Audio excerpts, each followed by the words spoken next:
ప్రశాంత్ కిషోర్ అనే వ్యక్తి ఏం మాట్లాడుతున్నాడో నాకైతే అర్థమవట్లేదు. జగన్మోహన్ రెడ్డి లీడర్, ఆయన ప్రొవైడర్, ప్రొవైడర్ కి వాట్ ఈస్ ప్రశాంత్ కిషోర్ సమాధానం చెప్పు. నేను చెప్తాను.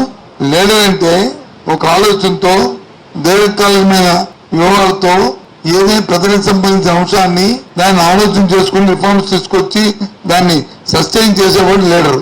ఇవాళ చేస్తుంది జగన్మోహన్ రెడ్డి గారు చేస్తుంది అది. నువ్వు చెప్పిన ప్రొవైడర్, నువ్వు చెప్పిన మేనేజ్మెంట్ ఎవరంటే చంద్రబాబు నాయుడు చేసినంత మేనేజ్మెంట్, చంద్రబాబు నాయుడు చేసినంత ప్రోగ్రెస్ దాని అంటే అది. అందుకే ఇవాళ గత 5 సంవత్సరాల్లో ఉన్న ప్రైమరీస్ కంటే ప్రైమరీ పెరగడానికి కారణం అది. ఎవడు పెడితే వచ్చి మాట్లాడడం, అది వచ్చి పేపర్లో ఫ్రంట్ పేజీలో వచ్చి వేయడం, అది నాన్సెన్స్. లీడర్ అంటే ఒక స్థైర్యం, లీడర్ అంటే ఒక ధైర్యం, లీడర్ అంటే ఒక భరోసా, ఓటేసే వాటర్కి. అది జగన్మోహన్ రెడ్డి గారు కల్పించారు ఇవాళ రాష్ట్రంలో. అంతేగాని లీడర్ అంటే ఒక మాయా, లీడర్